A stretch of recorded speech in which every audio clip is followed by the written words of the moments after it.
जरा सोचिए, एक एक्सीडेंट के बाद कोई अपनी टेस्ला में फंस गया है और दरवाजे दरवाजे खुल ही नहीं रहे हैं। ये सिर्फ कोई डरावना सपना नहीं है, बल्कि एक असली चिंता है जो टेस्ला के फ्यूचरिस्टिक डोर हैंडल्स के डिजाइन की वजह से पैदा हुई है।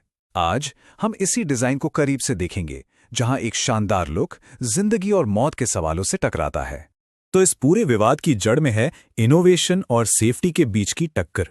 क्या एक कूल दिखने वाला दरवाजे का हैंडल वाकई इस लायक है कि वो किसी को इमरजेंसी में फंसा दे?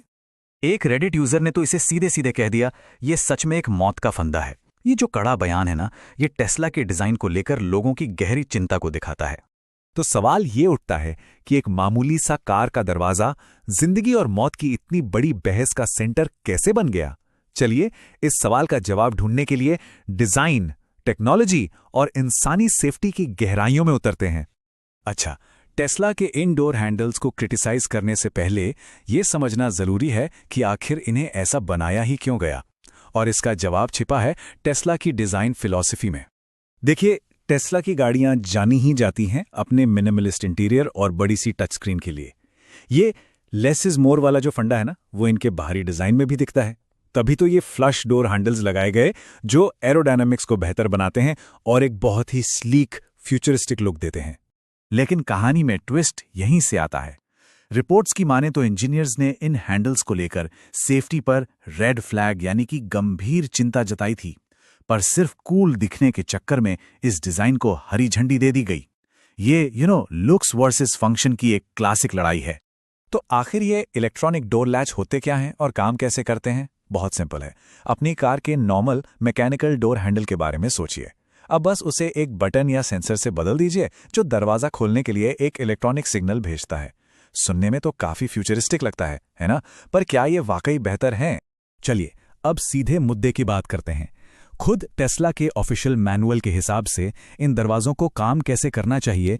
टेस्ला का मैनुअल साफ साफ कहता है कि किसी एक्सीडेंट के बाद दरवाजे अपने आप अनलॉक हो जाने चाहिए। ये एक बहुत जरूरी सेफ्टी फीचर है ताकि लोग गाड़ी से जल्दी बाहर निकल सकें। पर यहीं पर एक बड़ा लेकिन आ जाता है।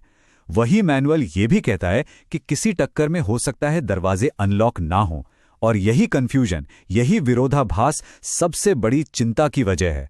सोचिए, ऐसे ऑटोमेटिक अनलॉक का क्या फायदा अगर कोई अपनी ही गाड़ी में फंस जाए?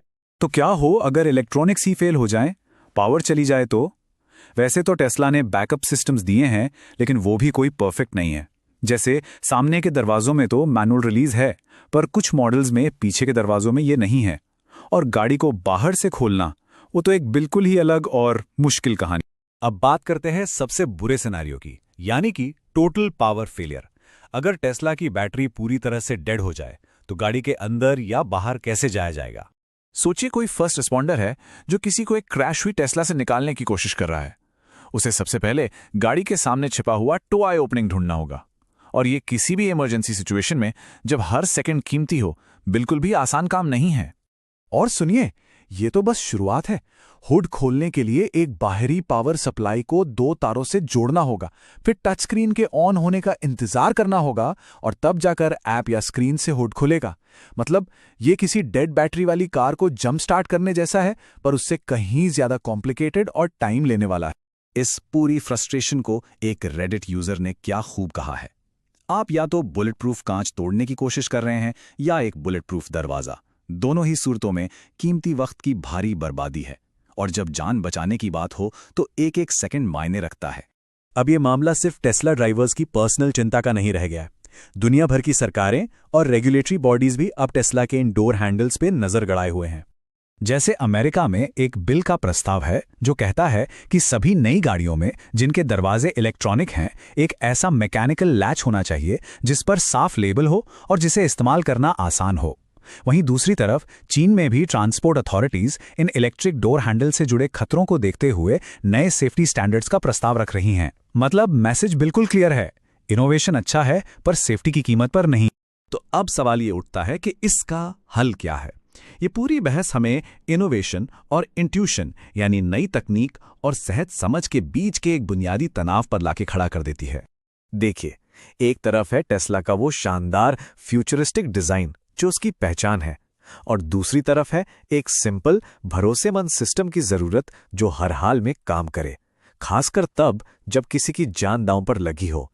और ये सब हमें एक आखिरी और बहुत बड़े सवाल पर लाकर छोड़ देता है। इनोवेशन की इस दौड़ में ऐसी कौन सी चीज है जिसे हमें कभी भी किसी भी कीमत पर रीडिजाइन नहीं करना चाहिए? शायद इसका जवाब उन चीजों में है जिन पर हम अपनी जान बचाने के लिए भरोसा करते हैं।